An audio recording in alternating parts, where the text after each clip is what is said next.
Somos um país formado pela miscigenação, onde mais de 50% da população brasileira é negra ou parda. Nos orgulhamos de ser exemplo de democracia racial, mas quantos negros vemos como protagonistas de novela ou apresentadores de TV? Ainda carregamos uma herança de discriminação e vivemos uma batalha diária pela igualdade racial. Nesta semana, a Semana da Consciência Negra, o Artefato, que também faz parte do mundo midiático, pergunta o quanto uma produção audiovisual pode ajudar na luta pela igualdade. Queremos que nossos quilombos seja demarcado, seja titulado, tá?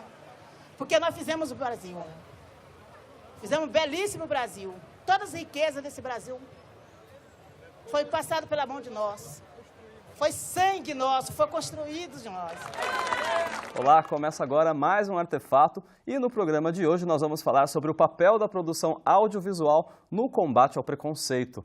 O nosso convidado aqui no estúdio é o diretor Joel Zito Araújo. Joel, muito obrigado pela sua presença aqui com a gente. Eu que agradeço minha participação aqui. Esse ano o lançamento do Raça é o seu trabalho mais recente, né? Esse ano eu dediquei a Raça, no primeiro semestre lançamos na sala de cinema e agora em novembro estamos lançando os DVDs.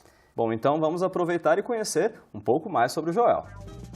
Olha, por que eu entrei no mundo audiovisual? Eu não sei dizer, eu sou cinéfilo desde os 12 anos de idade.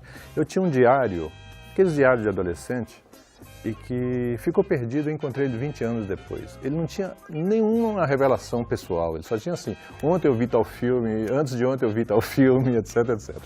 Então, eu sou um apaixonado por cinema de muito tempo, mas sempre achei que a minha origem racial, os negros, mesmo um país que fala que é da mestiçagem, até mesmo os mestiços são muito mal representados. Então, em um determinado momento, quando eu comecei a fazer filmes, eu percebi que quando eu tocava nessa temática, eu mexia na veia de uma questão que precisa ser resolvida no país. Então, foi isso. Bom, Joel, para a gente começar o nosso bate-papo, eu vou começar com a pergunta que a gente deixou no ar nesse começo. Quanto que uma produção audiovisual ela pode ajudar nesse combate ao preconceito, nessa luta pela igualdade racial? Olha, acho que muito. Historicamente, se você pegar inclusive a telenovela brasileira, eu vou dar um exemplo que está na memória de muita gente. Nos anos 70, muitos autores abraçaram bandeiras do feminismo. Janete Claire, Dias Gomes e outros. Sim. Gilberto Braga. E naquele momento ainda não era muito usual que as mulheres ocupassem postos de poder, né, na mídia, na sociedade. Mas as telenovelas se anteciparam a isso. Você via mulheres como arquitetas, mulheres como jornalistas. Sim. O seriado Malu Mulher, né? O seriado Malu Mulher foi um grande sucesso. Então, de certa forma, a novela antecipou um fato. A novela estimulou, né, um novo lugar da mulher na sociedade. Sim. Então, naturalizou, quebrou o machismo.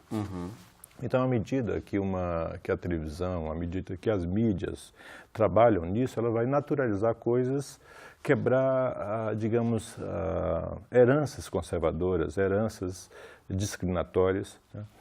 E nesse caso também nós vamos ter em relação ao negro. Nós somos um país que ainda não superamos a herança nefasta da escravidão. Sim. Né?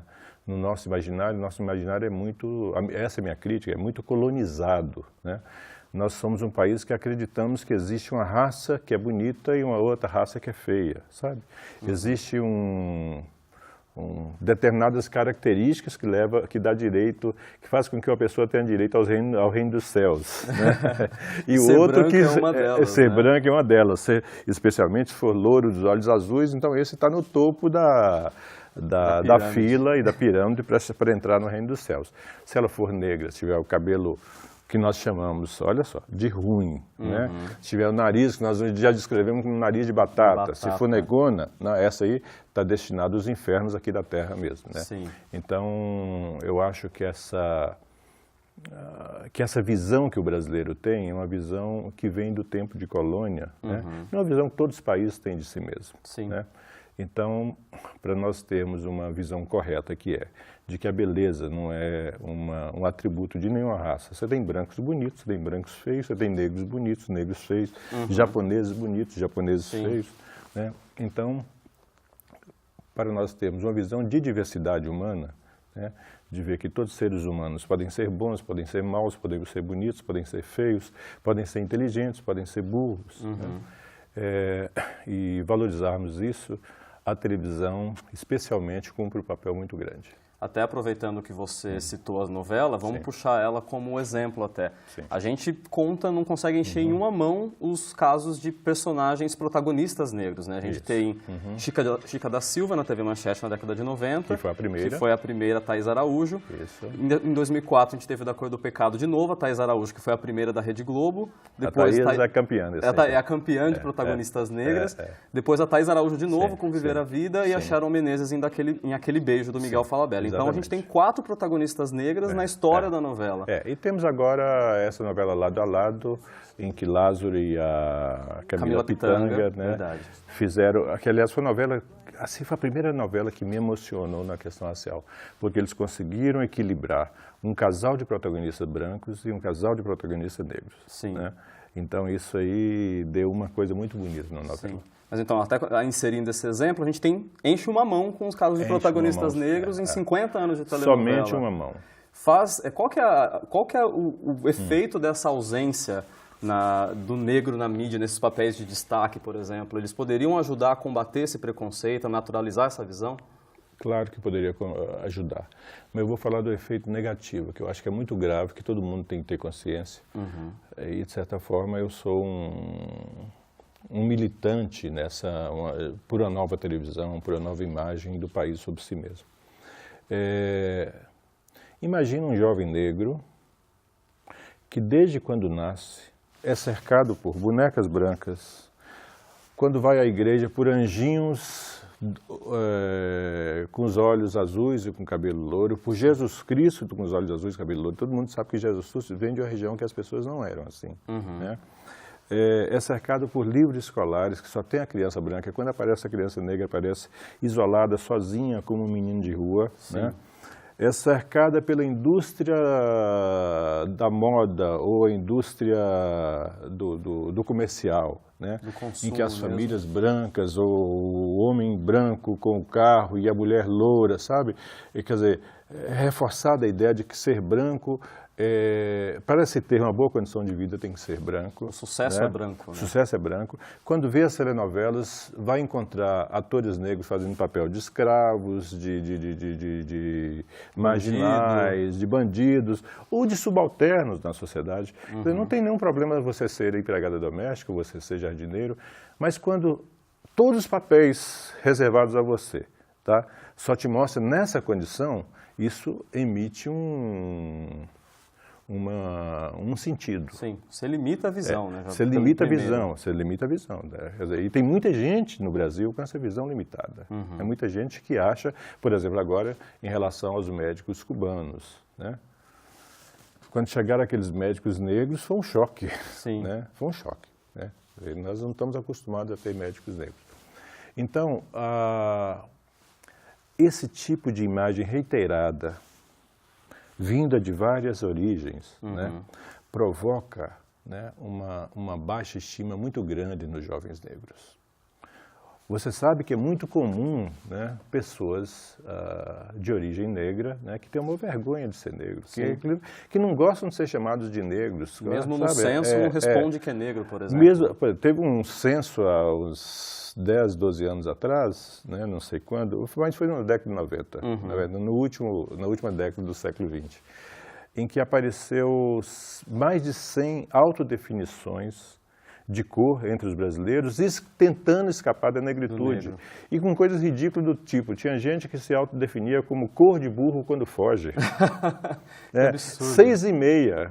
6,5. Qual a sua cor? 6,5. Por que 6,5? Quer dizer, 6,5 é quando está entardecendo, quase escurecendo. Sim. Né? Então, quer dizer, em vez da pessoa ter o orgulho de dizer eu sou negro ou sou mestiço, quase negro. Não, era assim, escapando, porque é uma maldição.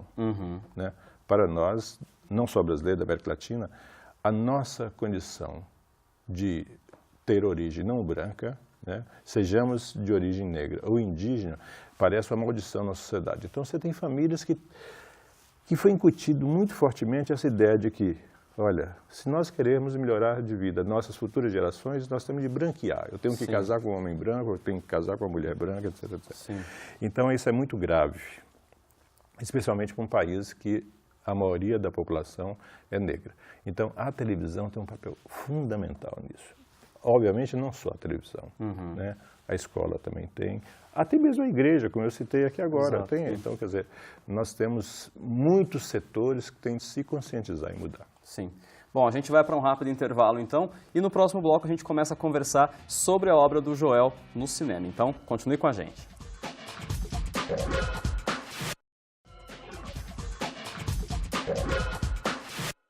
Estamos de volta com o Artefato e no programa de hoje a gente discute o papel da produção audiovisual no combate ao preconceito. Aqui comigo no estúdio está o cineasta Joel Zito Araújo. Joel, eu comecei no comecinho do programa falando sobre o Raça, queria então agora que a gente entrasse nesse seu trabalho mais recente. O Raça ele é um documentário em que ele retrata bastante essa questão da luta pela igualdade racial, né? Qual que é a importância de a gente ter um documentário, ter um produto com esse tom documental, registrando essa luta, principalmente no Brasil, que a gente sabe que é esse país que teoricamente todo mundo glorifica o fato da gente não ter preconceito. Como que é a importância de registrar isso com fatos mesmo em tom documental?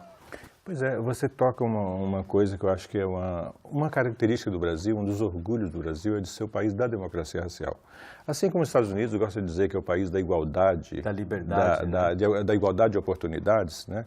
Nós gostamos de dizer que nós somos um país da miscigenação, o país da democracia racial.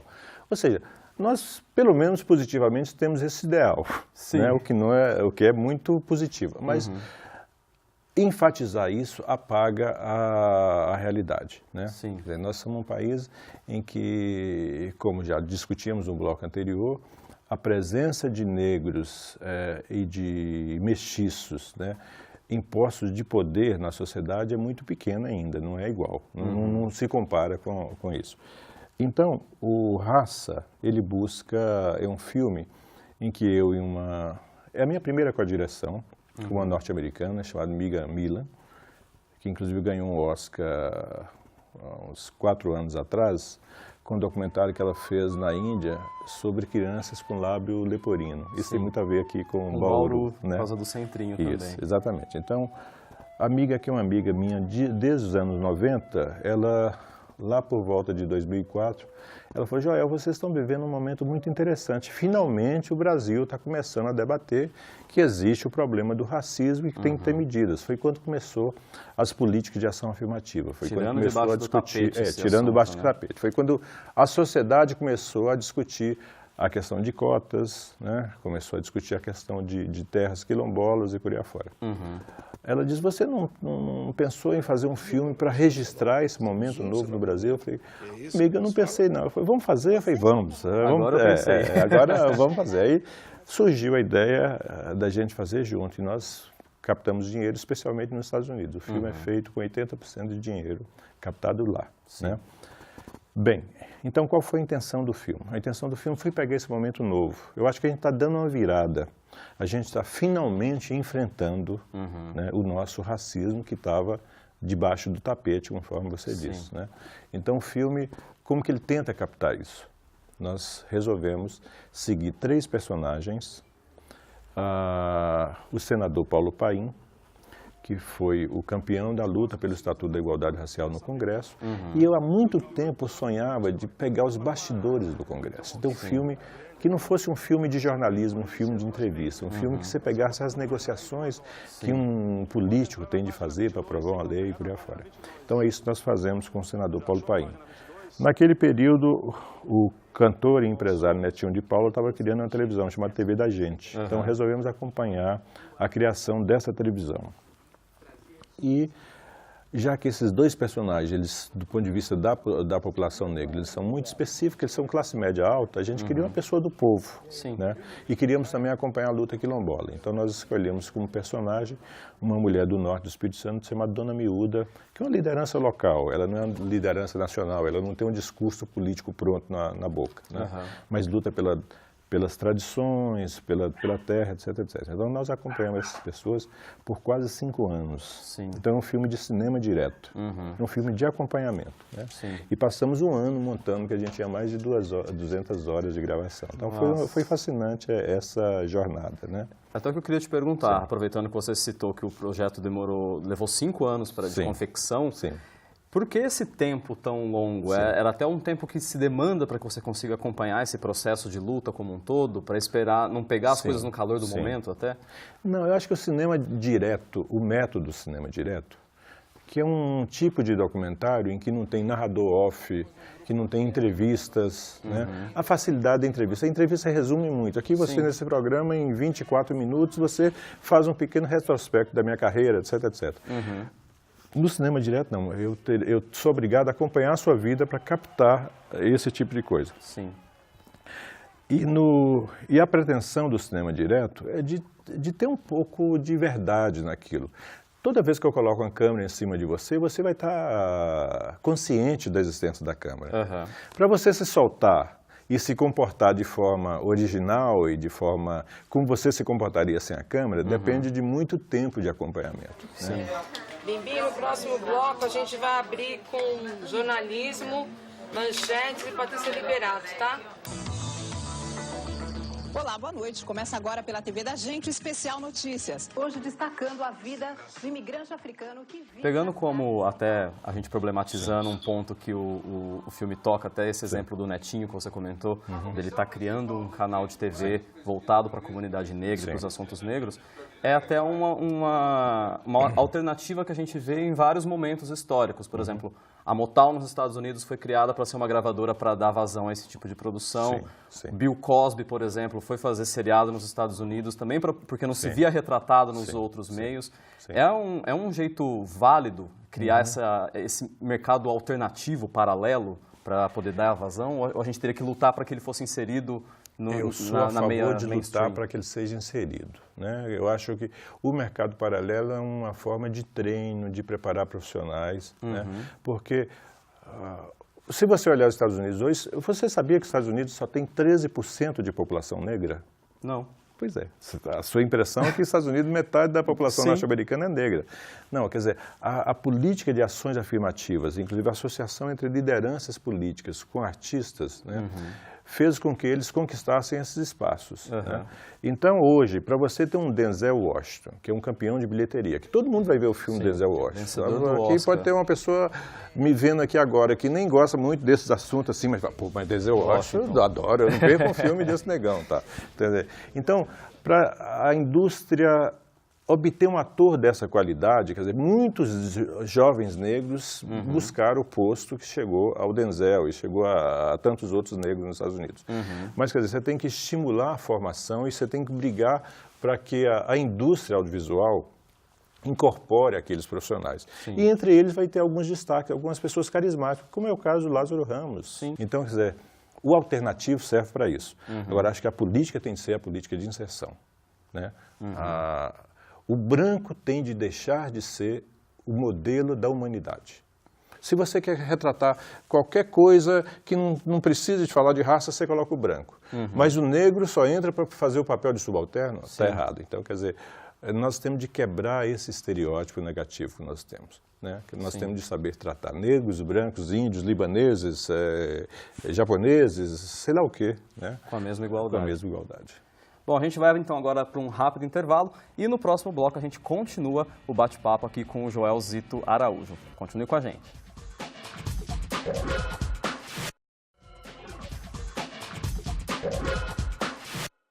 Estamos de volta com o último bloco do Artefato e nesse programa a gente bate um papo sobre o papel da produção audiovisual no combate ao preconceito racial. Aqui comigo o nosso convidado é o cineasta Joel Zito Araújo. Joel, a gente falou bastante do Raça, que é um trabalho seu documental. Queria que a gente falasse um pouquinho agora do Filhas do Vento, que é um trabalho seu ficcional. Sim. Já é bastante, tem essa diferença em relação ao Raça. Ele foi lançado em 2005, você ganhou prêmios no Festival de Gramado, ele recebeu críticas muito positivas no New York Times, nos Estados Unidos, foi exibido no MoMA, o Museu de Arte Moderna, também de Nova York. Queria que você falasse um pouco pra gente o que você acredita que seja o ponto forte desse filme que garantiu essa repercussão tão positiva para o projeto. Olha, antes de tudo, foi um filme que me deu muito prazer em fazer, me deu muitas boas amizades e até hoje tem um impacto muito grande no público que me deixa emocionado. Eu acho que a novidade de Filhas do Vento é porque eu trato uma família negra como uma família brasileira normal. Eu conto uma história de redenção, de mágoas, de conflitos e de amor. Numa geração de mulheres, duas irmãs que brigam e que só recuperam essa briga 40 anos depois. E esses conflitos familiares que têm por trás as heranças do período da escravidão. Isso colocado de uma forma sutil, traz consequências na família. E essa família, na morte do pai, né, no personagem do Milton Gonçalves, essas irmãs se reencontram e é um momento de redenção, é um momento de... É a última chance que elas têm de resgatar aquele momento bonito da infância e da adolescência delas, quando elas eram grandes amigas. Né? O pai não gosta nada desse jeito de mulher sonhadora. Na arma de cada mulher. Já viu o nego virar artista? Vê se bota um pouco de juízo nessa cabeça. Então, uma história de amor, uma história típica de amor, contada por uma família negra, com uma série de atores que nós estávamos acostumados a ver fazendo o papel de empregada doméstica, fazendo o papel de escrava, etc., que estão lá, todas elas bonitas, todas elas como elas são, mulheres de classe média, enfim. Com problemas que podem atingir qualquer pessoa, independente da cor da pele. Né? Olha, a coisa que mais me chamou a atenção no meu filme, eu apresentei esse filme em vários festivais do mundo. E o festival que mais me chamou a atenção foi o Festival da Índia, o grande festival, que atualmente é em Goa, que eu passei, enfim, foi um dos 20 filmes selecionados, estrangeiros para esse festival. Sim. A característica do cinema indiano é que o povo adora o seu próprio cinema. Os filmes estrangeiros são... os filmes estrangeiros é meio assim, né? Então, nesse ano eu estava competindo como filme estrangeiro com Diários de Motocicletas, com o filme do Almodóvar, etc. E lá naquela sala de cinema enorme, devia ter umas 800 pessoas. Nossa, uma sala muito grande. E depois, na rua, as pessoas... A Maria Seixas, que era uma das atrizes do filme, foi minha ex-esposa, a gente estava andando pela rua, as pessoas nos paravam para falar. E o que as pessoas falavam é assim, olha, eu tive um problema muito parecido na minha família. Do outro lado. Eu vivi isso, sabe? A gente vivia isso na minha família, etc. E, ou seja, a gente fez uma história universal, né? Contado com atores negros, com a família negra. Então, acho que esse foi o grande impacto do filme. Né? Quer dizer, eu queria quebrar um pouco esse estereótipo que nós temos de só incluir o negro nos papéis estereotipados de negro. Sim. E foi um processo de filmagem super lindo. A Ruth de Souza até hoje ama Filhas do Vento. Toda vez que ela é entrevistada, ela cita, como na carreira dela, como Filhas do Vento, como um dos filmes mais importantes. Né? A Thaís é grande amiga, inclusive o próximo filme de ficção que eu estou tentando agora captar, para ver se eu rodo o ano que vem. A Thaís é produtora executiva do filme. Né? Então foi um filme de muita boa energia. Na divulgação do Filhas do Vento, você comentou de uma dificuldade que vocês tiveram para esse filme, que foi conseguir o financiamento para esse filme. Sim. Que é muito difícil conseguir financiamento para projetos que questionem essa democracia racial no Brasil. É um desafio fazer filme com essa temática? Olha, é um desafio fazer filme com a temática racial muito grande, mas eu diria, é um desafio fazer um filme autoral, independente e original no Brasil. Né? Toda a indústria no Brasil hoje, toda a política de fomento, ela está voltada para o blockbuster. Né? Ela é muito unilateral, né? Muito radical nessa ideia de que temos de construir uma indústria que vai ter muito público e que as pessoas vão comprar ingressos. Tá? Então, sucesso de bilheteria. Sucesso de bilheteria. Nós esquecemos que os filmes que ficaram na história do cinema brasileiro não foram sucesso de bilheteria. Só um que foi Dona Flor e seus dois amores, seus dois maridos. Mas Macunaíma não foi sucesso de bilheteria, Deus e o Diabo não foi, Vidas Secas não foi sucesso. Então, acho que a política do governo brasileiro tem que ser de incentivar a indústria e de incentivar filmes de valores cultural. Então, todos os cineastas independentes têm dificuldade hoje de captar dinheiro. E se você trata de um tabu, que é o tabu da questão racial, aí suas dificuldades duplicam. Sim. Eu que, infelizmente, eu vivo, eu tenho feito filmes mais com dinheiro dos Estados Unidos que do Brasil. Sim, infelizmente. Nosso tempo está terminando, Joel. Queria só, quem ficou com vontade ao longo do nosso programa, de conferir o Raça, que a gente falou tanto, o filme chega agora em novembro às locadoras. As locadoras, exatamente. Então, quem se interessou, só procurar. Vejam Raça, eu acho que Raça, como Metro, é um filme muito interessante, uma narrativa muito interessante, e eu acho que ele é um tema, assim, estou absolutamente seguro que ele é um filme necessário. Então, por favor, perca um pouquinho de tempo vendo Raça. Prestigiem. Prestigiem. Joel, eu queria muito agradecer a sua presença aqui com a gente no programa, por ter ajudado a gente a debater e a problematizar tanto essa questão que realmente é tão importante para a gente e a gente espera que se altere em breve. Eu agradeço a oportunidade, tá? E a parceria, né? Claro. E o fato de vocês estarem nessa jornada junto comigo e com tantos outros. Estamos aí. Obrigado para você e para o seu público. Lembrando, você aí de casa, que você também ajuda a gente a fazer o próximo artefato. Envie suas sugestões, comentários e também perguntas pelos nossos perfis no Facebook, no Twitter e também acessando o nosso portal. Eu te encontro na semana que vem. Tchau, tchau.